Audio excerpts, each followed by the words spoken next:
Hello and welcome student. आप सभी का स्वागत है द ऑनलाइन गुरु में। मैं हूं सुनील शर्मा। और जैसा कि आप सभी को पता है कि राजस्थान सुजस मैगज़ीन का हम लोग रिव्यू करते हैं और ये देखते हैं कि एग्जामिनेशन में इनसे कौन कौन से क्वेश्चंस आपसे पूछे जा सकते हैं। तो उसी सेशन के साथ मैं आपसे जुड़ चुका हूं। लेकिन उसके पहले मैं आप सभी का धन्यवाद देना चाहूँगा, क्योंकि आपके सपोर्ट के कारण ही आज हमारे चैनल ने 5000 सब्सक्राइबर का जो टारगेट था उसे पूरा किया है। और ऐसे ही आपके सपोर्ट के साथ मैं निरंतर आप लोगों के लिए काम करता रहूँगा। तो आप लोग इस वीडियो को लाइक कीजिएगा, शेयर कीजिएगा, ठीक है। और चैनल को अगर आपने सब्सक्राइब नहीं किया है, जो नए व्यूअर्स हैं वो चैनल को सब्सक्राइब कर लीजिएगा, ताकि ऐसे ही जो इन्फॉर्मेटिव वीडियोज़ हैं उनका नोटिफिकेशन आप तक मिलता रहे। अब आप लोग कह रहे थे कि सर इस बार आपने थोड़ा सा लेट कर दिया राजस्थान सुजस के लिए, बहुत सारे कमेंट्स मैंने आप लोगों के देखे थे। तो देखिए, उसका रीज़न मैं आप लोगों को बता देना चाहता हूँ, क्योंकि ये जो मैगज़ीन है each and every month publish होती थी, लेकिन इस बार सितंबर और अक्टूबर दोनों को मिला के एक साथ पब्लिश किया गया है। दैट मीन्स यहाँ पब्लिकेशन में देर होने के कारण ये जो वीडियो है आप लोगों के लिए थोड़ी देर से पोस्ट की जा रही है, ठीक है। तो इस सेशन में, जैसा कि जो पुराने व्यूअर्स हैं उनको पता ही है, हम क्या करते हैं, हम यहाँ पे इस मैगजीन्स में से जो भी इम्पॉर्टेंट फैक्टर्स हैं जो एग्ज़ाम में आप लोगों का क्वेश्चन बना सकते हैं, उनको हम लोग यहाँ पे कवर करने वाले हैं। और ये भी देखेंगे कि इसको किस टाइप से क्वेश्चन फॉर्मेट में क्वेश्चन बनाया जा सकता है, ठीक है। अगर आप मैगज़ीन पूरा पढ़ना चाहते हैं, वेल एंड गुड है, आपके लिए लिंक डिस्क्रिप्शन में दे रहा हूँ, आप वहाँ से डाउनलोड कर सकते हैं, ठीक है। या फिर आप चाहते हैं एग्ज़ाम पर्पज़ में ही पढ़ना, तो जो शॉर्ट एंड स्वीट वे में मैं आप लोगों को बता रहा हूँ उसको आप लोग कवर करते रहिएगा, ठीक है। तो वो आपके लिए हेल्पफुल रहेगा। तो देखिए, इस सेशन में जैसा कि आप कवर पेज में ही देख पा रहे हैं, महात्मा गांधी का इम्पोर्टेंस है, ठीक है। तो आप ये समझ पा रहे होंगे कि इस बार जो मैगज़ीन है यहाँ पे मैक्सिमम कंटेंट आपको महात्मा गांधी के ऊपर मिलने वाला है। तो ये आप समझ सकते हैं, ऐसा कोई भी एग्जामिनेशन जहाँ पे इंडियन जीके आता हो या फिर स्पेसिफाई कर दूं मॉडर्न हिस्ट्री आती हो, तो वहाँ पे बहुत सारे क्वेश्चन बनेंगे इससे, ठीक है। तो चलिए स्टार्ट करते हैं। अब जैसा ही स्टार्टिंग में आप लोग देख पा रहे हैं, आप लोगों को कांस्टेबल का पेपर याद आया होगा। कांस्टेबल के पेपर के अंदर क्या हुआ था कि बहुत सारे जो वेरियस मंत्री हैं उनके बारे में पूछा गया था कि इस विभाग के मंत्री कौन हैं। तो ऐसे ही क्वेश्चन और बनाए जा सकते हैं, इसके लिए आप ध्यान रखेंगे। कला एवं संस्कृति मंत्री जो हैं वो कौन है, बीडी कल्ला जी हैं। जबकि सूचना एवं जनसंपर्क राज्य मंत्री कौन है, डॉक्टर सुभाष गर्ग हैं। मुख्य सचिव कौन है राजस्थान के, तो श्री राजीव स्वरूप है। तो ये तीन फैक्टर जिनसे क्वेश्चन बनाए जा सकते थे। इसी के साथ साथ अल्पसंख्यक मंत्रालय के जो मंत्री हैं वो कौन है, श्री साले मोहम्मद जी हैं, ठीक है। सूचना और जनसंपर्क राज्य मंत्री पहले ही आपने देख लिया, डॉक्टर सुभाष गर्ग है। तो यहाँ से बेसिकली एक क्वेश्चन ये बनाया जा सकता है कि एक तरफ आपको दे दिया जाए मंत्रालय और दूसरी तरफ दे दिया जाए मंत्री, ठीक है। और ये पूछ लिया जाए कि भैया इनको जो है मैच करके बताओ। तो ऐसे में आप इनको किस टाइप से मैच करेंगे वो आप देख लीजिए। तो याद रखेंगे, कला और संस्कृति से रिलेटेड कौन, बीडी कल्ला, ठीक है। कला से कल्ला आप इजीली रिलेट कर सकेंगे, ठीक है। सूचना और जनसंपर्क गर्ग हैं, ठीक है। सूचना, ठीक है, सूचना से आप लोग यहाँ पे सुभाष को रिलेट कर लीजिए। तो सूचना एवं जनसंपर्क राज्य मंत्री कौन, तो सुभाष गर्ग है।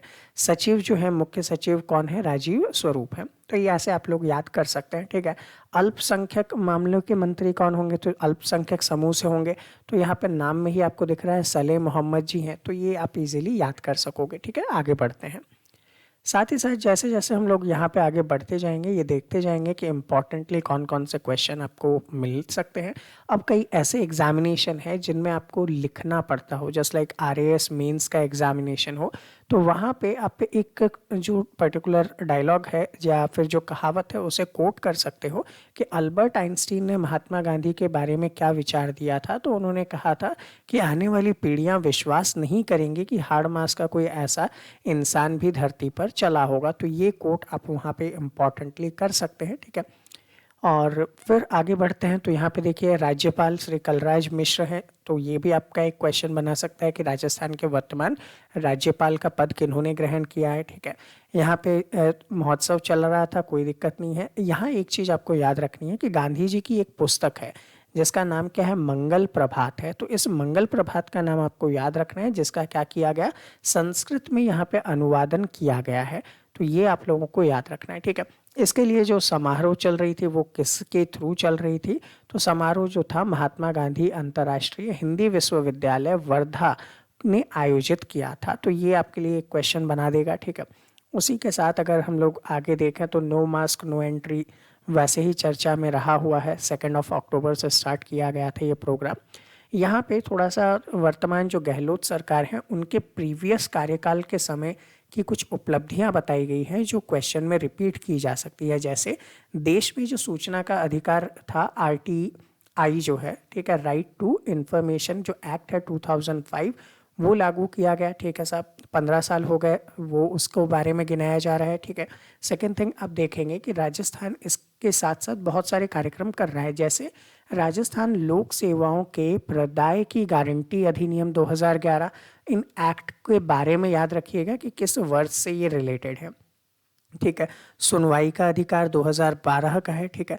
और राजस्थान लोक उपापन में पारदर्शिता लाने के लिए 2012 में कानून लाया गया था। तो ये कुछ विशेष कानून है, ज़्यादा इम्पॉर्टेंट नहीं है लेकिन फिर भी याद करेंगे।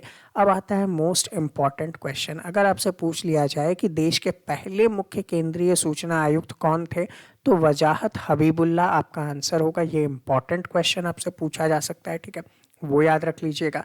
कई बार क्वेश्चन में आपने देखा हो अरुणा रॉय का नाम पूछा जाता है और ये कहा जाता है कि ये इनमें से किस फील्ड से रिलेटेड है। तो आप लोग यहाँ पे बता देंगे कि ये सूचना का अधिकार से रिलेटेड एक्टिविस्ट है या कार्यकर्ता है, ठीक है। फिर आगे बढ़ते हैं। देखिए यहाँ पे मैं स्किप करता जा रहा हूँ बहुत सारे कंटेंट को, जो क्वेश्चन बना सकते हैं वही आप लोगों को बता रहा हूँ, ठीक है। अब यहाँ पे देखिएगा पिछड़ा वर्ग से रिलेटेड, पिछड़ा सामान्य वर्ग विकास बोर्ड का गठन राजस्थान में किया गया। कब किया गया? तो 20 मई 2020 को किया गया। तो ये भी आप याद रखिएगा, रिसेंट में किया गया ये कार्यक्रम है जिसके बारे में आपसे क्वेश्चन पूछा जा सकता है, ठीक है। नेक्स्ट आप देखेंगे सूचना प्रौद्योगिकी और संचार विभाग ने क्या किया।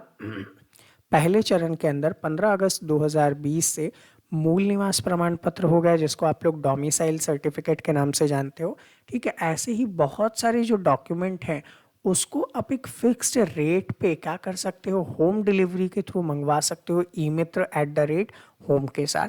तो ये आप लोगों के लिए इजी हो जाएगा जब लॉकडाउन के टाइम पीरियड में आप लोग इस प्रकार के डॉक्यूमेंट बनाने के लिए कहीं बाहर नहीं जा सकते थे। तो ऐसे में ये पहल आपके लिए बहुत इंपॉर्टेंट हो जाएगा। Door to door delivery system इसके थ्रू की जा सकती है। तो ये कहीं ना कहीं क्वेश्चन में पूछा जा सकता है, ठीक है।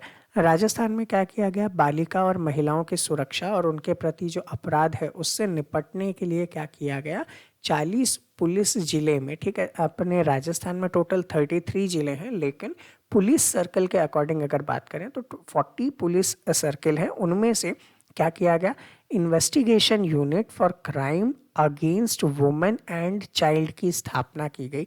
तो क्वेश्चन पूछ लिया जाए कि निम्न में से कितने पुलिस जिलों में इसकी स्थापना की गई है, तो जनरली आप लोगों को ये पता है कि भैया अपने पास जिले कितने हैं, 33, और आप लोग गलती से किसी ऑप्शन में जहाँ पे 33 से बिलो होगा उसको टिक कर दोगे और आपके मार्क्स कट जाएंगे। तो उससे बचने के लिए आपको ये ध्यान रखना है कि 40 पुलिस जिलों के अंदर इसकी स्थापना की गई है, ठीक है। ये एग्जैक्ट थिंग हो जाएगा कि आप एग्जाम में कैसे बच सकोगे, ठीक है। अब मुख्यमंत्री अशोक गहलोत के जो नेतृत्व में पहली बार सरकार बनी थी, ठीक है, कब बनी थी, 1998 में बनी थी। अब देखो याद करो, यहाँ पे जो मैं मैगजीन में आपको रिव्यू बता रहा हूँ, कांस्टेबल के एग्जाम पेपर का एक क्वेश्चन आपको यहाँ पे याद आने वाला है। कैसे याद आने वाला है, तो देखिए 1998 में गठित हुआ था, तो इन्होंने सूचना का अधिकार लेकर आए थे, ठीक है, जो बाद में मनमोहन सिंह सरकार द्वारा भी लागू किया गया था, ठीक है। तो राजस्थान ऐसा करने वाला पहला था। जब गहलोत जी की दूसरी बार मुख्यमंत्री बने थे, उनकी सरकार थी, तो इन्होंने मुफ्त दवाई और उपचार का तोहफा दिया था। जबकि तीसरी बार जब ये आए तो ये निःशुल्क दवा योजना और निःशुल्क जांच योजना के साथ आगे बढ़ रहे हैं, ठीक है। अब यहाँ से आपको पता चल रहा है कि गहलोत जी का राजस्थान में कार्यकाल कितनी बार है, ठीक है। और यही एग्जैक्ट क्वेश्चन यहाँ पे कांस्टेबल के पेपर में पूछ भी लिया गया था कि वर्तमान जो गहलोत सरकार है मुख्यमंत्री, ये कितनी बार राजस्थान के मुख्यमंत्री बन चुके हैं, ठीक है। तो ये क्वेश्चन आपको पूछा गया था। तो बेसिकली इस वीडियो में से आप बहुत सारे क्वेश्चन हैं जिनको प्रिपेयर करने वाले हो, ठीक है। अब सेकंड थिंग, आप लोगों ने देखा हो कि राजस्थान का जो पश्चिमी भाग है, ठीक है, बाड़मेर वाला जो रीजन है, बाइटू वाला रीजन है, वहाँ पे हम लोग क्या कर रहे हैं, तेल वगैरह का उत्पादन कर रहे हैं। तो तेल वगैरह के उत्पादन में लगी हुई कंपनी कौन है? तो देखो, केयर्न एनर्जी का नाम कई बार क्वेश्चन में पूछा जा चुका है। 2011-12 के बाद से आपने जितने भी एग्जाम्स देखे होंगे उनमें मुख्यतः इसका नाम पूछा गया कि ये किसके खनन से रिलेटेड है, ठीक है। तो ये देखिएगा, तेल के उत्पादन से रिलेटेड है, ठीक है। ऐसे ही वेदांता ग्रुप राजस्थान में क्या करता है, हिंदुस्तान जिंक के साथ मिलकर जिंक वगैरह का खनन करता है। चांदी का उत्पादन होता है राजस्थान में, और चांदी के उत्पादन में भारत विश्व का छठा बड़ा उत्पादक देश है। ये भी आप देख सकते हैं, इम्पॉर्टेंट फैक्ट हो जाएगा जिसमें क्वेश्चन बनाए जा सकते हैं, ठीक है। यहाँ पे बाड़मेर का जो सांचौर बेसिन है, ठीक है, बाड़मेर सांचौर बेसिन में लगभग 1,20,000 बैरल प्रतिदिन कच्चा तेल और 28 लाख घन मीटर बैंस का उत्पादन किया जा रहा है। तो कौन कर रहा है भैया? केयर्न एनर्जी कर रहा है। तो ये भी इम्पॉर्टेंट ऐसी फैक्ट्रीज हैं जो काम करती हैं राजस्थान के डेवलपमेंट में, ठीक है, पचपदरा के रिफाइनरीज वगैरह के अंदर। तो इनसे रिलेटेड देखो, लोगों को रोजगार तो मिल ही रहा है, ठीक है, साथ ही साथ आपके एग्जामिनेशन पॉइंट ऑफ व्यू से भी ये क्या करते हैं, क्वेश्चन को जनरेट करते हैं, ठीक है। वो आप लोग यहाँ पे ध्यान दे लीजिएगा।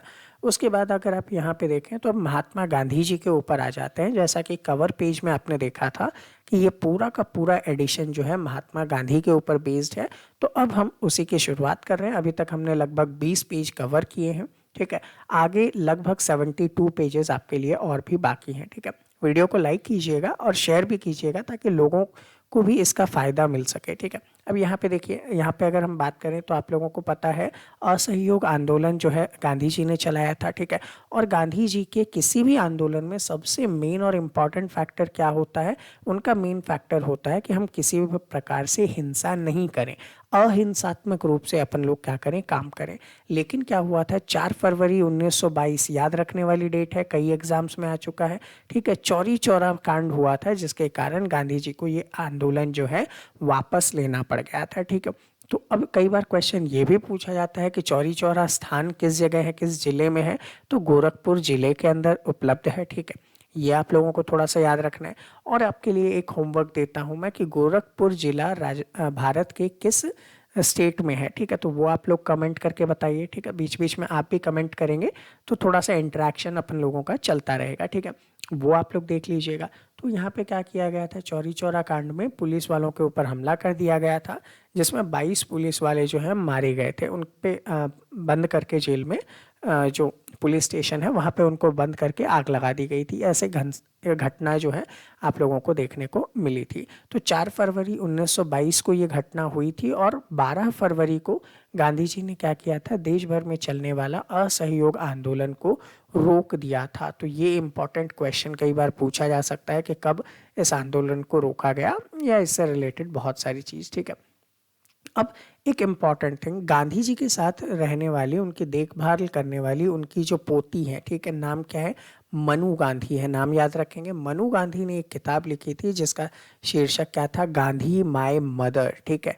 ये कई बार एग्जाम में पूछा जा सकता है कि भैया गांधी माय मदर नामक पुस्तक किसने लिखी थी, ठीक है। तो वो आप यहाँ पे देख सकते हैं, मनु गांधी हो जाएगा आपके लिए आंसर, ठीक है। सेम एज आगे चलते हैं तो गांधी जी की जो बुक है 1909 में इन्होंने हिंद स्वराज लिखी थी, ठीक है। उसमें बहुत सारे स्टेटमेंट्स थे, उनमें से एक स्टेटमेंट यहाँ पे कोट किया जा रहा है, ठीक है। आपको वो याद नहीं रखना कि ये है, लेकिन हाँ आपको ये ज़रूर याद रखना है कि इनकी बुक को बैन कर दिया गया था, ठीक है। तो बैन कर दिया गया था। और सेकंड इम्पॉर्टेंट थिंग, जो संचार विशेषज्ञ है मार्शल मैक लुहान, इन्होंने 1964 में अंडरस्टैंडिंग द मीडिया से एक बुक वगैरह लिखी थी, ठीक है। इन्होंने मीडिया इज़ द मैसेज यहाँ पे बताया था कि मीडिया के माध्यम से ही मैसेज पहुँचाया जा सकता है। तो मीडिया के जो योगदान है उसको यहाँ पे बढ़ावा देने का काम किया गया, ठीक है। गांधी जी ने 1930 सविनय अवज्ञा आंदोलन के दौरान दांडी यात्रा की थी, इसके बारे में आप सभी जानते ही हैं, ठीक है। जहाँ पे इनके पीछे लगभग लगभग 1 लाख लोग शामिल हो गए थे। और वहाँ पे इन्होंने क्या किया था, नमक सत्याग्रह किया था, क्योंकि उस टाइम पे क्या था, नमक बनाने पे क्या होता था, टैक्स लगता था और भारतीय नमक बना नहीं सकते थे। और नमक एक ऐसी चीज़ है जिसके बिना आपका भोजन नहीं हो सकता। तो ऐसे में अंग्रेज़ों ने लगभग 80,000 लोगों को गिरफ्तार कर लिया था। तो आप सोच सकते हैं कि कितना अन्याय भारतीयों के ऊपर हो रहा था। ठीक है। मार्टिन लूथर किंग जूनियर ने 1960 में अमेरिका में जब काले लोगों के नागरिक अधिकारों की लड़ाई की थी, तो उन्होंने जो अपनी प्रेरणा ली थी वो कहाँ से ली थी, नमक सत्याग्रह से ही ली थी। तो ये भी क्वेश्चन पूछा जा सकता है कि मार्टिन लूथर किंग जूनियर जो हैं किससे प्रेरित थे, तो गांधी जी के नमक सत्याग्रह से प्रेरित थे। ये एक हाई लेवल के क्वेश्चन फॉर्म के लिए इम्पॉर्टेंट हो सकता है। ठीक है। नेक्स्ट इम्पॉर्टेंट देखेंगे, गांधी जी ने समाचार पत्र वगैरह पे भी बहुत सारे काम किए। इन्होंने हरिजन और यंग इंडिया का प्रकाशन किया। कई बार ये पूछा जाता है कि इन पत्रिकाओं को किसने प्रकाशित किया था, तो वो पूछा जा सकता है, आप लोग ये ध्यान रखिएगा। ठीक है। अब गांधी एनीवेयर इन इंडिया के नाम से लोग गांधी जी को जो है चिट्ठियां वगैरह भेज देते थे। रीज़न क्या था, क्योंकि गांधी जी अपने निरंतर इधर उधर भागदौड़ में लगे हुए थे भारत को स्वतंत्र कराने के लिए। तो ऐसे में वो कहीं भी जब दौरे पे रहते थे, कहीं भाषण वगैरह में रहते थे, तो उनका एक निर्धारित पता नहीं था कि जहाँ पे आप लोग उनको लेटर या संबोधन भेज सको। तो ऐसे में ये सहूलियत थी कि गांधी एनीवेयर इन इंडिया लिख के अगर आप लेटर भेजते थे तो उन्हें वो लेटर मिल जाता था। तो इनकी उपलब्धि जो है, उनकी पहचान जो है, वो आप समझ सकते हैं कितने मुख्य रूप से ये जाने जाते थे उस समय में। ठीक है। और आज भी जाने ही जाते हैं। ठीक है। इन्होंने अपना जो पहला अखबार 1903 में दक्षिण अफ्रीका के नटाल शहर में निकाला था। अब अगर आपसे क्वेश्चन पूछा जाए गांधी जी ने सबसे पहला अखबार कौन सा निकाला, तो आप बताएंगे 1903 में दक्षिण अफ्रीका के नटाल से निकाला था। ठीक है। और नाम क्या रखा था, इंडियन ओपिनियन इसका नाम रखा गया था। ठीक है। इन्होंने क्या किया था, इस अखबार को किन किन भाषाओं में निकाला था, तो देखो अंग्रेजी, गुजराती, तमिल और हिंदी में निकालना शुरू किया था। ठीक है। इस अखबार का मेन मोटो क्या था, तो दक्षिण अफ्रीका के अंदर जो रंग भेद का इशू चल रहा था, ठीक है, काले गोरों के बीच में जो वहाँ पे विभेद होता था, उनसे जो तकलीफ है उनको बयान करने के लिए, सरल भाषा में लोगों को प्रेरित करने के लिए ये अखबार निकाला था। ठीक है। तो इंडियन ओपिनियन गांधी जी का पहला अखबार था। ठीक है। और ये भी कहा जा सकता है गांधी जी का विदेशों में प्रकाशित पहला अखबार ये भी था। ठीक है। दूसरी चीज़ अगर आप देखेंगे तो जब ये वहाँ से वापस लौटे तो इन्होंने ऐसा नहीं किया कि मैंने किसी काम को शुरू कर दिया है तो उसको फिर मेरे जाने के बाद बंद कर दिया जाए। उन्होंने इसकी जिम्मेदारी, ठीक है, किसे दी, तो उनके साथ जुड़े हुए एक पर्सन थे, हेनरी पोलैक। ठीक है। हेनरी पोलैक को इसकी जिम्मेदारी थी। ये आईएएस, यूपीएससी लेवल या फिर आरएएस के एग्जामिनेशन में पूछे जा सकने वाला क्वेश्चन बना सकता है कि गांधी जी जब दक्षिण अफ्रीका से भारत लौटे तो इन्होंने इंडियन ओपिनियन नामक अखबार की जिम्मेदारी किन्हें सौंपी। ठीक है। तो आंसर क्या हो जाएगा, हेनरी पोलैक हो जाएगा। बाद में इन्होंने क्या किया था, 1960 में 16 के अंदर अपना जो सेकंड बेटे थे मनीलाल गांधी, ठीक है, उनको इसकी जिम्मेदारी देकर भी भेजे थे। तो ये इंपॉर्टेंट क्वेश्चन बना सकता है। ठीक, आगे हम चलेंगे। आगे जैसे ही चलते हैं तो यहाँ पे बहुत सारी कविताओं वगैरह का जिक्र किया गया है। ठीक है। तो उन कविताओं के माध्यम से इनके बारे में बताया गया है। तो यहाँ पे अगर आप देखें तो सिया राम शरण गुप्त सरल भाषा में बहुत सारी कविताएं लिखते हैं। ठीक है। वो क्या है, लगते तो थे दुर्बल बापू या फिर थे हिम्मत के पुतले बापू, इस टाइप के बहुत सारे जो कविताएं हैं वो आप लोगों ने पढ़ी होगी। ठीक है। कुछ शीर्षक थे नोआखली। ठीक है। अब नोआखली एक ऐसा स्थान है जो कहाँ पे है, वर्तमान बांग्लादेश में है। ठीक है। उस समय पे इन्होंने ऐसी ऐसी रचनाएं गांधी जी के ऊपर की थी। तो सियाराम शरण गुप्त का भी कई बार एग्जाम में नाम लिया जा सकता है। ठीक है। कि इतना इम्पोर्टेंट मैं अभी नहीं मानता। ठीक है। नेक्स्ट थिंग, सत्य के प्रति मेरे प्रयोग या सत्य के साथ मेरे प्रयोग, ठीक है, ये क्या थी, इनकी आत्मकथा थी। अब कई बार क्वेश्चन ये पूछ लिया जाता है कि ये मूल रूप से किस भाषा में लिखी गई थी, तो याद रखेंगे ये मूल रूप से गुजराती भाषा में लिखी गई थी। ठीक है। और इसमें उनके 1925 के अंतिम समय में लिखना शुरू किया और 29 के शुरुआत में समाप्त किया था। तो 1929 तक के गांधी जी के जीवन का जो परिचय है वो आप लोगों को सत्य के साथ मेरे प्रयोग में मिल जाएगा। ठीक है, कई बार क्वेश्चन अगर बताना हो टिपिकल लेवल पे तो ये पूछा जा सकता है कि सत्य के साथ मेरे प्रयोग जो कि गांधी जी की आत्मकथा थी, इसमें गांधी जी के किस उम्र तक या किस टाइम पीरियड तक की जो खबरें हैं वो देखने को मिलेगी। तो याद रखेंगे 1929, ठीक है, के स्टार्टिंग तक का वहाँ पे वो लेखा जोखा मिलने वाला है। और सेकंड इम्पॉर्टेंट थिंग क्या कि ये गुजराती भाषा में मूल रूप से लिखी गई थी। ठीक है, गांधी जी के ऊपर विशेष प्रभाव था। रस्किन बॉन्ड का नाम आपने सुना होगा, उनकी एक बुक थी अनटू दिस लास्ट। ठीक है, तो रस्किन की एक जो बुक थी अनटू दिस लास्ट, उसका इनके ऊपर बहुत प्रभाव पड़ा। ठीक है, और बाद में इन्होंने रस्किन की जो पुस्तक है उसका गुजराती में अनुवाद किया था और इस पुस्तक का नाम क्या रखा गया, सर्वोदय रखा गया। ठीक है, एक अच्छे लेवल के क्वेश्चन के बारे में अगर मैं बात करूं, यूपीएससी टाइप लेवल में अगर क्वेश्चन पूछा जाए कि भैया गांधी जी द्वारा लिखित पुस्तक सर्वोदय या फिर गांधी जी द्वारा अनुवादित पुस्तक सर्वोदय किनके द्वारा मूल रूप से लिखी गई थी, तो रस्किन आपके लिए होगा और ऑन टू द लास्ट उसका नाम होगा। ठीक है, तो ये एक बड़ा क्वेश्चन यहाँ पे बनाया जा सकता है एग्जाम में, जो आप लोगों को परेशान कर सकता है। लेकिन अब आप लोगों ने चूंकि ये देख ही लिया है तो आपको यहाँ पे कोई दिक्कत नहीं आएगी। ठीक है, गांधी जी ने पहली पुस्तक लिखी। ठीक है, उस पुस्तक का नाम क्या था, हिंद स्वराज, ये अपन पहले ही चर्चा कर चुके हैं। लेकिन कहाँ लिखी, तो उन्होंने भारत लौटते समय कैसिल नाम के जहाज पर गुजराती भाषा में इस पुस्तक को लिखा था। ये इम्पॉर्टेंट एक अच्छा और नया क्वेश्चन बनाया जा सकता है। ठीक है, 1910 में प्रकाशित की थी, लेकिन बम्बई सरकार ने उस पर क्या कर दी थी, रोक लगा दी थी और बाद में इन्होंने क्या किया था, उसको ट्रांसलेट करवाया था। ठीक है, सेकंड, इनकी जो दूसरी पुस्तक है दक्षिण अफ्रीका के सत्याग्रह का इतिहास, ये इन्होंने लिखी थी। ठीक है, वो याद रखिएगा। उसके बाद ये भी क्या थी, मूल गुजराती में यरवदा जेल में रहते हुए लिखी थी इन्होंने। ठीक है, मूल रूप से गुजराती में थी। अब सत्य के साथ मेरे प्रयोग जो बुक था वो इनकी आत्मकथा है, इसके बारे में आप पहले ही देख चुके हैं। ठीक है, 1929 तक का जो है इतिहास यहाँ पे मिलता है। इन्होंने नवजीवन लिखा था, गुजराती और हिंदी संस्करण थे। यंग इंडिया भी लिखा था जो अंग्रेजी के साथ साथ प्रकाशित हुई थी। ठीक है, इन्होंने गीता पदार्थ कोश भी लिखा था जो कि एक महत्वपूर्ण पुस्तक है। और इनके गीता जो पुस्तक है भारतीय हिंदुओं की धर्म ग्रंथ, उसके जो विचार थे उनके बारे में इन्होंने लिखा। इन्होंने 1930 में अनासक्ति योग शीर्षक से इस पुस्तक को प्रकाशित किया था। ये भी इम्पोर्टेंट क्वेश्चन बनाया जा सकता है। ग्राम स्वराज हो गया या फिर स्वास्थ्य की कुंजी हो गई, ये गांधी जी के लिखे गए अन्य पुस्तक थे। ठीक है, तो अब यहाँ पे क्वेश्चन बनाया जा सकता है कि इनमें से कौन सी पुस्तक इन्होंने यरवदा जेल में लिखी। ठीक है, ये हो सकता है। ठीक है, यहाँ पे ये भी पूछा जा सकता है कि यंग इंडिया जो है किस भाषा में लिखी गई थी या नवजीवन किन किन भाषाओं में प्रकाशित हुई थी। तो ऐसे बहुत सारे क्वेश्चन यहाँ पे बनाए जा सकते हैं। ठीक है, जिसका आप लोगों को ध्यान रखना है क्योंकि यही क्वेश्चन आपके लिए इम्पॉर्टेंट होंगे।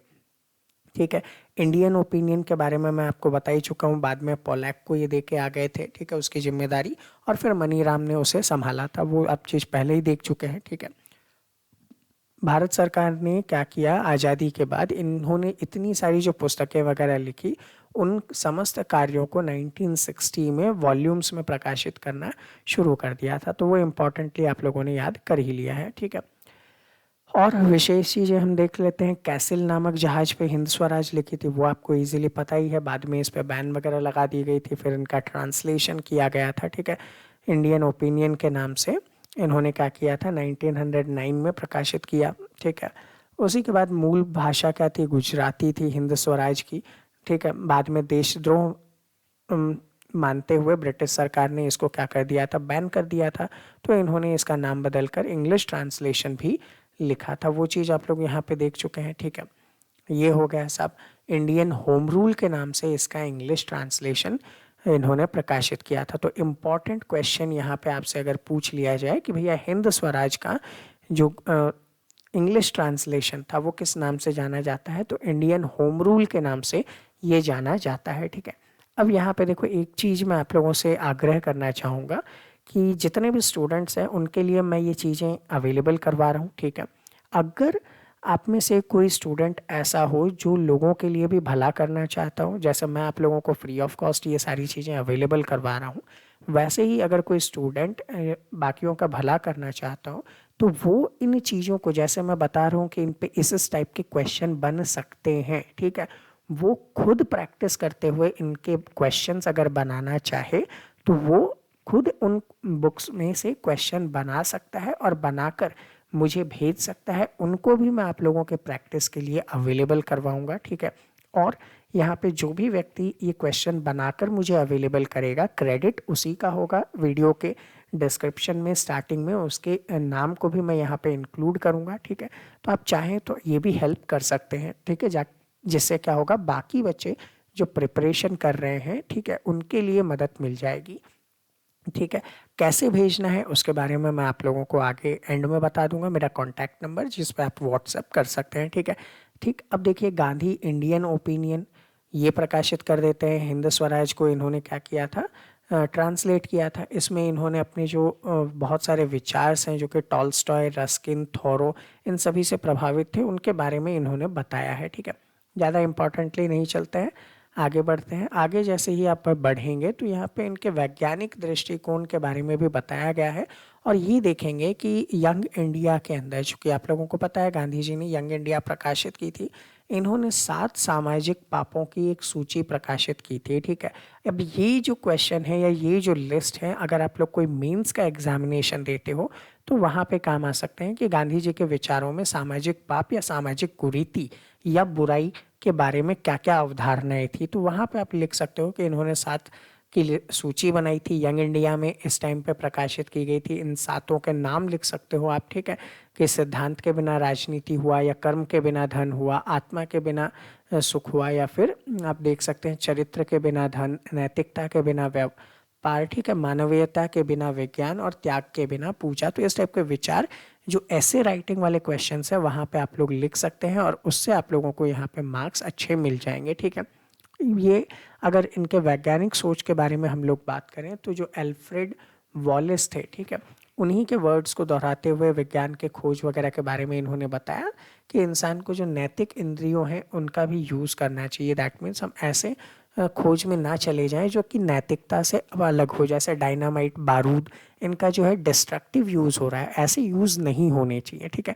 उनके बारे में ये कई बार कहते रहे हैं, ठीक है। इन्होंने मैडम क्यूरी को योगदान को भी समर्पित किया है। इन्होंने कहा है कि भैया इन्होंने क्या किया था, विज्ञान में जो रेडियम वगैरह है उनके रेडियो एक्टिव गुणों की खोज की थी, ठीक है।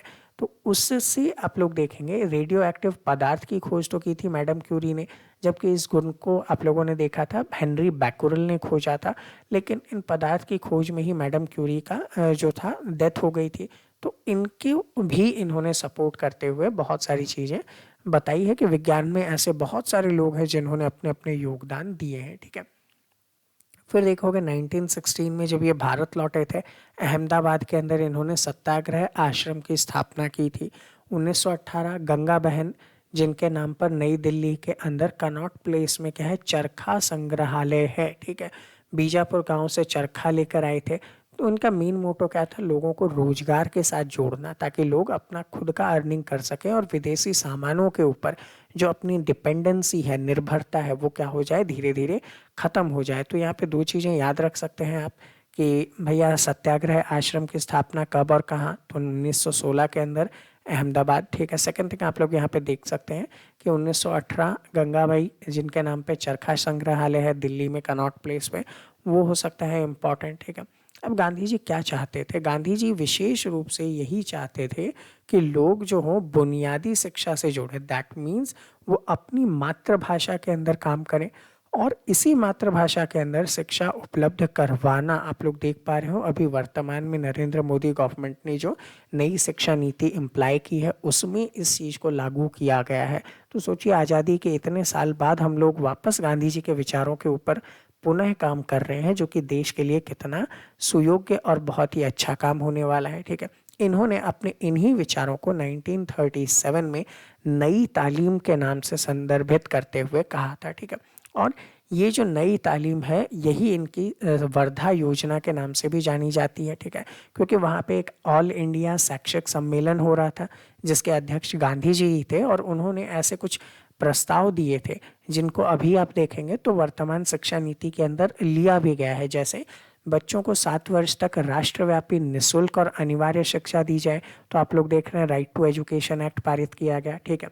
शिक्षा का माध्यम जो है मातृभाषा हो, तो ये अभी न्यू एजुकेशन पॉलिसी लेकर आई गई है, वो इसमें काम करती है, ठीक है।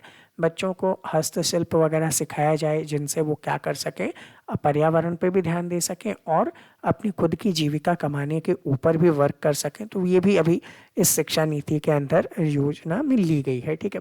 गांधी जी लोगों के प्रति समर्पित थे ही, तो बोर युद्ध के समय इन्होंने भारतीय एम्बुलेंस कोर के माध्यम से लोगों की सेवा की थी, वो इम्पॉर्टेंट हो जाएगा, ठीक है। एक क्वेश्चन आपके लिए छोड़ता हूँ मैं कि ये जो बोर युद्ध है दक्षिण अफ्रीका में हुआ था, ये कब हुआ था, ठीक है। तो इसका जो ईयर है वो आप लोग कमेंट करके मुझे बतलाइए, ठीक है। नेक्स्ट आगे देखेंगे तो 1934 में राजनीति से संन्यास ले ली इन्होंने, और क्या किया, ग्रामोद्योग संघ की स्थापना की। तो ग्रामोद्योग संघ की स्थापना किसने की, महात्मा गांधी ने की। सलाहकार समिति में कौन कौन, रविंद्रनाथ टैगोर थे, ठीक है। श्री सीवी रमन थे, ठीक है। आप सीवी रमन का नाम याद करते ही हैं, इनको नोबेल प्राइज मिला था, ठीक है। जगदीश चंद्र बोस, ठीक है, जिन्होंने कैस्कोग्राफ मशीन बनाई थी, आपको वो भी ध्यान होगा। पीसी रे, ठीक है। यहाँ पे ऐसे बहुत सारे वैज्ञानिक इनमें मिलकर काम करते थे, ठीक है। ये हो गया। उसके बाद जैसे ही अपन आगे बढ़ते हैं तो इनमें से इम्पॉर्टेंट जो भी आपके एग्जाम पॉइंट ऑफ व्यू से इम्पॉर्टेंट होगा वो मैं आपको बता रहा हूँ, ठीक है। इनकी एक और बुक थी मेरे सपनों का भारत, ठीक है। ये इनके जितने भी विचार हैं उनके बारे में आप इनके बुक में पढ़ सकते हैं, ठीक है। ऐसे बहुत सारे विचार हैं जो आप यहाँ पे देख पाओगे। इस पीडीएफ को आप लोग पढ़ लीजिएगा, मैं इनका लिंक दे दूंगा डिस्क्रिप्शन में। टेलीग्राम चैनल पे भी अवेलेबल करवा दूंगा, वहाँ से भी आप इसे पढ़ सकते हैं।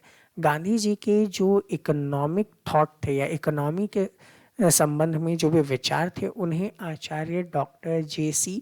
कुमारप्पा ने एक बुक के रूप में पब्लिश किया। उसका नाम क्या है, गांधीयन इकोनॉमिक थॉट के रूप में इसे प्रकाशित किया। तो ये भी एक इम्पॉर्टेंट क्वेश्चन है जिन पे क्वेश्चन बनाया जा सकता है, ठीक है। अब गांधी जी के जो विचार थे वो विचार किनसे रिलेटेड थे, इकोनॉमी पे अगर मैं बात करूं तो आप लोग यहाँ पे देख रहे हैं भगवत गीता के कर्म योग के सिद्धांत से ये जानते हैं, ठीक है। जहाँ पे आप लोगों ने एक श्लोक पढ़ा होगा कि कर्मण्यवाधिकारस्ते माँ फलेषु कदाचन, ठीक है। यानी कि आपको केवल और केवल कर्म करना है, उसके रिजल्ट के बारे में नहीं सोचना है, ठीक है। तो इस टाइप की चीज़ें इन्होंने, टॉल्स्टॉय जिनसे ये प्रभावित थे, उनकी रोटी के लिए शारीरिक श्रम जैसे लेख वगैरह से भी ये प्रभावित थे। रस्किन का ऑन टू द लास्ट के बारे में हम पहले ही पढ़ चुके हैं, जहाँ पे श्रम के महत्व को कहा गया है, फल की चिंता ना करें, अपना अपना कार्य करते रहें। और उसी के कारण हम कह सकते हैं कि रोजगार परक शिक्षा वगैरह को विशेष महत्व गांधी जी जो है वो यहाँ पे दिया करते थे, ठीक है। अब इनके जो कला या आर्ट एंड कल्चर से रिलेटेड विचार हैं उसके बारे में अगर देखेंगे तो ये हमेशा सत्यम शिवम सुंदरम के जो स्टेज है उसके ऊपर टिके रहते थे, ठीक है। व्हाट इज आर्ट नाम की जो बुक है यहाँ पे महात्मा टॉल्स्टॉय ने जो लिखी थी, उनके ये पालन करने वाले थे। तो यहाँ पे ये भी क्वेश्चन हो सकता है कि व्हाट इज आर्ट नामक पुस्तक के रचयिता कौन, तो महात्मा टॉल्स्टॉय यहाँ पे आपके क्वेश्चन का आंसर हो सकते हैं, ठीक है। यहाँ पे बहुत सारी चीज़ें आपने देखी, इन्होंने अपने दर्शन और चिंतन के हिसाब से जो भारत की बुनियाद है उसके बारे में इन्होंने बताया, यहाँ के मॉडल को समझाया, एजुकेशन सिस्टम को समझाया, जिसको शिक्षा की वर्धा योजना के नाम से भी जाना जाता है। इसके बारे में हम ऑलरेडी पढ़ चुके हैं, ठीक है। ऐसे ही और आगे बढ़ते रहेंगे, ठीक है। तो वीडियो को ज़्यादा से ज़्यादा लाइक और शेयर कर दीजिएगा। अगर आप चैनल पे पहली बार हैं तो सब्सक्राइब भी कर लीजिएगा, ठीक है, जिससे आपको ऐसे ही इन्फॉर्मेटिव वीडियोस अवेलेबल समय समय पर मैं करवाता रहूँ, ठीक है। आगे बढ़ते हैं। देखिए इनमें इम्पॉर्टेंट जो राजस्थान में इनके कितने योगदान थे या राजस्थान में ये कितनी बार आए थे, उन पे भी क्वेश्चन बन सकता है। तो नोट कीजिए आप, गांधी जी पहली बार कब आए थे राजस्थान में, तो 1921 में आए थे। कहाँ आए थे, अजमेर में आए थे, ठीक है। इस यात्रा का जो विवरण है, ठीक है, गांधी जी ने वलजी देसाई को एक लेटर लिखा था, उसमें इसका विवरण आप लोगों को मिलता है, ठीक है। क्या विवरण मिलता है कि ये राजस्थान सेवा संघ के किसी काम के लिए यहाँ पे आए हुए थे, ठीक है। सेकंड थिंग, अगर हम लोग यहाँ पे आगे बढ़ें तो आपको देखने को मिलेगा कि विजय सिंह पथिक की अध्यक्षता में राम नारायण चौधरी और हरिभाई किंकर ने वर्धा में 1919 में राजस्थान सेवा संघ की स्थापना की थी। ये एक इम्पॉर्टेंट क्वेश्चन है राजस्थान जीके के लिए कि राजस्थान सेवा संघ की स्थापना कब और किसने की थी या फिर कहाँ की थी, तो ये क्वेश्चन पूछा जा सकता है। ठीक है। सेकंड थिंग, इसका जो कार्यालय है वो कहाँ स्थानांतरित किया गया, अजमेर स्थानांतरित किया गया और इसी में ये यहाँ पे आए थे। ठीक है। तो ये इनका फर्स्ट टाइम हो गया जब ये राजस्थान में आए थे। ठीक है। गांधी जी के स्मारक निधि गांधी शताब्दी प्रकाशित की गई, ये इम्पॉर्टेंट कुछ चीज़ें हैं जिनको आप लोग देख सकते हैं। ठीक है। यहाँ पे गांधी और राजस्थान नाम से एक पुस्तक प्रकाशित हुई। ठीक है। जिनमें भी बताया गया कि कुल 3 बार अजमेर आए हैं। ठीक है। गांधी जी कितनी बार, 3 बार अजमेर आए हैं। पहली बार 1921 में आए, जैसा कि हम लोग यहाँ देख ही रहे हैं। उस टाइम पे मोहम्मद अली के साथ आए थे। ठीक है। ख्वाजा साहब की दरगाह वगैरह पे भी ये गए थे और भी बहुत सारी चीज़ें हैं। ठीक है। तो फर्स्ट टाइम का देख लिया आपने। ठीक है। सेकंड टाइम की बात करें, ये 2 दिन के लिए अजमेर आए थे जब ये अहमदाबाद मार्च के लिए जा रहे थे। ठीक है। तो वो आप लोगों को थोड़ा सा याद रखना है। टोटल इस पे यही क्वेश्चन बन सकता है कि राजस्थान में गांधी जी कितनी बार आए थे या किन किन कार्यक्रमों में आए थे। ठीक है। तो वो थोड़ा सा आप देख सकते हैं। चौरी चौरा कांड के समय की बात की जा सकती है, उस टाइम पे भी ये यहाँ पे थे। ठीक है। यहाँ पे देखेंगे असिस्टेंट मजिस्ट्रेट ब्राउन वगैरह हैं, उनको इन्हें गिरफ्तार करने की बात की गई थी लेकिन उन्होंने वर्क नहीं किया था और इनको जाने दिया था। ठीक है। और बाद में अहमदाबाद जब ये पहुँचते हैं तो वहाँ से इन्हें पकड़कर साबरमती जेल में रखा गया था गांधी जी को। तो ये सेकंड टाइम इनका दौरा हो गया। ठीक है। उसी के बाद अब्दुल बारी से ये मिले थे 1922 में, जब ये सेकंड टाइम पे अजमेर आए हुए थे। तो ये इम्पॉर्टेंट हो सकता है। ठीक है।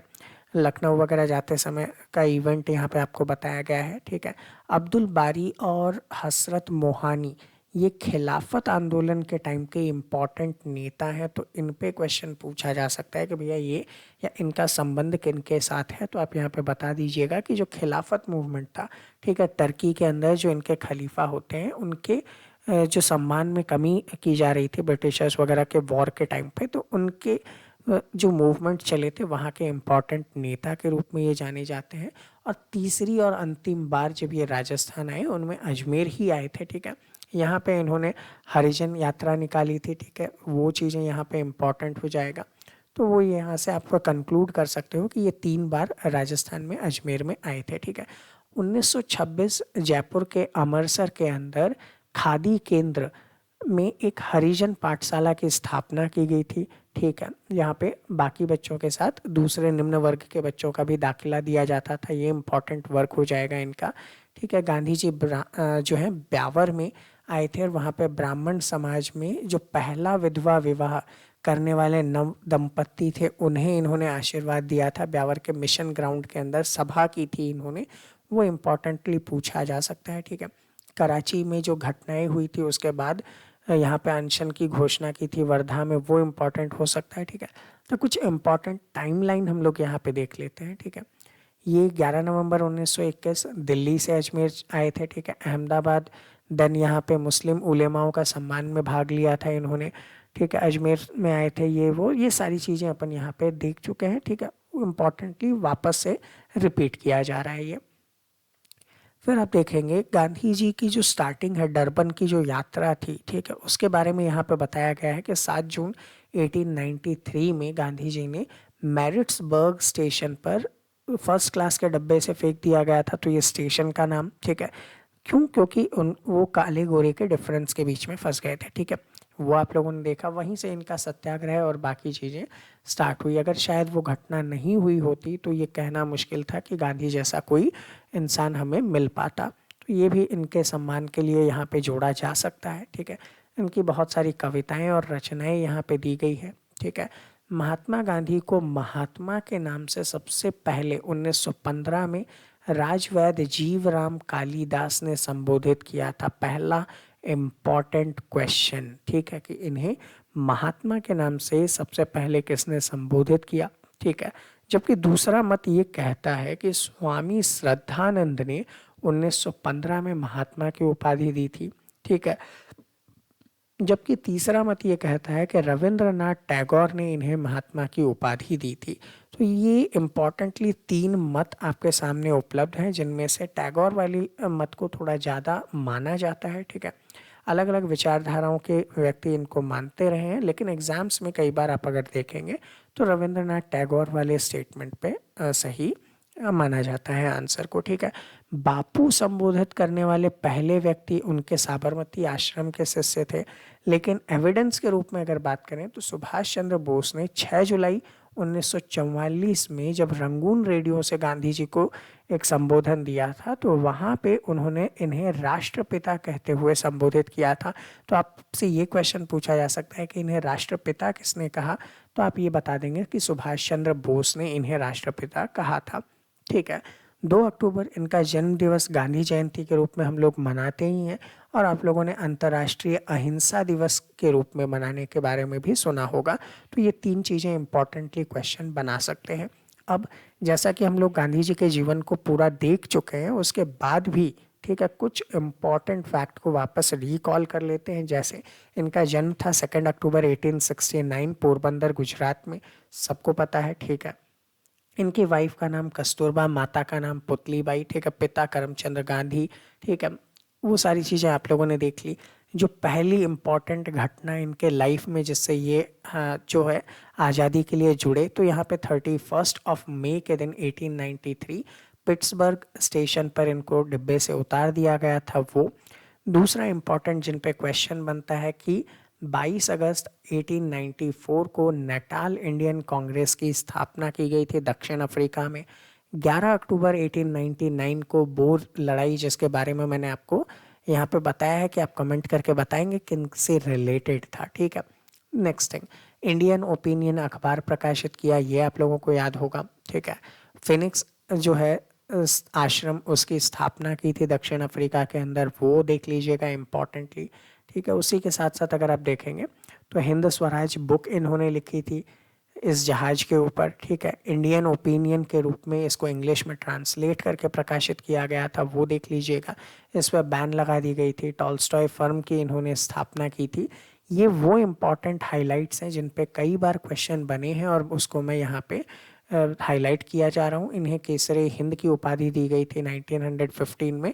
रीज़न, इन्होंने 1914 में जो युद्ध था वर्ल्ड वॉर फर्स्ट, वहाँ पे जो सेना में भर्ती कर रहे थे लोगों को अंग्रेज़ों की तरफ से, उसके कारण इन्हें ये उपाधि दी गई थी। बाद में इन्होंने परित्याग किया था, वो सारी चीज़ें हो जाएगी, ठीक है। जो बिहार के चंपारण में नील के किसान थे, वो त्रस्त थे, उनसे मिलने गए थे। यहाँ पे इन्होंने साबरमती आश्रम की स्थापना की थी, ये इम्पोर्टेंट क्वेश्चन पूछा जा सकता है आपसे। महादेव देसाई इनसे सचिव के रूप में जुड़े थे, तो क्वेश्चन ये है कि इनके सचिव कौन थे, वो यहाँ पे पूछा जा सकता है। अहमदाबाद मिल मजदूर से रिलेटेड सत्याग्रह इन्होंने किया, और मैं ये इसलिए बता रहा हूँ क्योंकि एग्जाम्स में कई बार सीरीज में ऑर्डर में पूछा जाता है, और इन्हीं चीज़ों को यहाँ पे पूछा जाता है। तो उसी कारण मैं आपको यहाँ पे ये हाईलाइट करते हुए बता रहा हूँ। 1919 में रॉलेट एक्ट के विरोध में सत्याग्रह हुआ था, वो भी आपको पता है। जालियांवाला बाग का जो केस हुआ था, ये भी एग्जाम में पूछा जाता है। इन्होंने नवजीवन नाम से अखबार प्रकाशित किया था, यंग इंडिया लिखा था, ठीक है। हंटर कमीशन का कांग्रेस ने बहिष्कार किया था, वो इम्पॉर्टेंट हो जाएगा यहाँ पे, ठीक है। यहाँ पे अवज्ञा आंदोलन वगैरह था, यहाँ पे बारदोली सत्याग्रह जो था वो उसके बारे में पारित किया गया। चौरी चौरा कांड गोरखपुर वाला, इस पे क्वेश्चन पूछे जाते हैं, ठीक है। यंग इंडिया के बारे में आप लोगों ने देख ही लिया है, ठीक है। उसके बाद अगर आप देखेंगे तो यरवदा जेल में रखा गया था इनको, ठीक है। दक्षिण अफ्रीका में सत्याग्रहियों का इतिहास इन्होंने लिखा था, इसके लैंग्वेज के बारे में हम पहले ही बात कर चुके हैं, ठीक है। दिल्ली में मौलाना मोहम्मद अली के घर पर संपादकीय वगैरह लिखे थे इन्होंने। 21 दिन का इन्होंने उपवास किया। एक इम्पॉर्टेंट क्वेश्चन कि इन्होंने कांग्रेस की अध्यक्षता की थी कब, तो बेलगाम अधिवेशन के दौरान 1924 में इन्होंने कांग्रेस की अध्यक्षता की थी। ये इम्पॉर्टेंट क्वेश्चन यहाँ पे पूछा जाता है, ठीक है। उसके बाद अगर देखेंगे तो मैगडलीन स्लेड सत्याग्रह आश्रम में जुड़ी थी, जिनको इन्होंने मीराबेन का नाम दिया था। ये फॉरेनर थी जो इनके सत्याग्रह आश्रम से जुड़ी थी, और बाद में इन्होंने उनका नाम मीराबेन दिया था, वो देख लीजिएगा। सत्य के साथ प्रयोग के बारे में हम बात कर ही चुके हैं, लिखना शुरू किया था। 29 तक का इनका जो है वहाँ पे लेखा जोखा देखने को मिलेगा, ठीक है। गोलमेज सम्मेलन 1929 घोषणा की गई थी। ये सारी वो इम्पॉर्टेंट चीज़ें हैं। दांडी मार्च डेट याद रख लीजिएगा, कई बार पूछा जाता है। कब नमक सत्याग्रह में कानून तोड़ा गया था, वो यहाँ पे पूछा जाता है। गांधी इरविन समझौता कब हुआ था, इस पे क्वेश्चन होता है। द्वितीय गोलमेज सम्मेलन में ये प्रतिनिधि के रूप में जुड़े थे, वहाँ क्वेश्चन पूछे जाते हैं, ठीक है। उसके बाद यहाँ पे आप देखेंगे सविनय अवज्ञा आंदोलन से रिलेटेड हो गया, ठीक है, यरवदा जेल में ले जाए गए थे, ठीक है। कम्युनल अवार्ड की घोषणा की गई थी, वो सारी चीज़ें हो जाएगी। पूना पैक्ट के बारे में क्वेश्चन आपसे पूछा जाता है। हरिजन सेवक संघ की स्थापना की डेट आपसे कई बार पूछी जाती है, तो वो सारी चीज़ें आपको यहाँ पे याद रखनी है, ठीक है। उसके बाद आप देखेंगे यहाँ पे जो इम्पोर्टेंट है, तो साबरमती हरिजन सेवक संघ को दे दिया गया था, ठीक है। सत्याग्रह आश्रम से रिलेटेड हो गया, ठीक है। उसके बाद यहाँ पे इम्पॉर्टेंट क्वेश्चन में अगर बात करें तो कांग्रेस से इन्होंने त्यागपत्र दे दिया था, ठीक है। चरखा संघ की स्थापना हुई थी, ठीक है। सेवाग्राम में कांग्रेस कार्यकारिणी की बैठक में इन्होंने व्यक्तिगत सत्याग्रह का प्रस्ताव रखा था। कब पहली बार रखा था, वो पहले व्यक्तिगत सत्याग्रही किसे घोषित किए गए थे, ये इंपॉर्टेंट क्वेश्चन के रूप में यहाँ पे पूछा जाता है। इस टाइप की वेरियस चीज़ें हैं जो एग्जाम में आपसे पूछी जाती है, उनके ऊपर आप लोग यहाँ पे देख पा रहे हैं। सेवाग्राम हो गया, चाहे क्रिप्स मिशन के बारे में हो गया, भारत छोड़ो आंदोलन हो गया, करो या मरो का नारा इन्होंने दिया था, ठीक है। कांग्रेस कार्यकारिणी से इन्होंने त्यागपत्र दे दिया था। महादेव देसाई का कब और कहाँ पे निधन हुआ था, उस पर क्वेश्चन पूछा जाता है। कस्तूरबा का कहाँ निधन हुआ था, इन पे क्वेश्चन पूछा जाता है। नोआखली में सांप्रदायिक दंगे, ये वर्तमान बांग्लादेश के अंदर है, ठीक है, उस पर क्वेश्चन पूछा जाता है। इन्होंने वहाँ का भी दौरा किया था, ठीक है। ये सारी चीज़ें, ठीक है। इन्होंने जो यात्रा वगैरह की थी, हिंदू मुस्लिम एकता के लिए जो इन्होंने काम किए थे, ठीक है।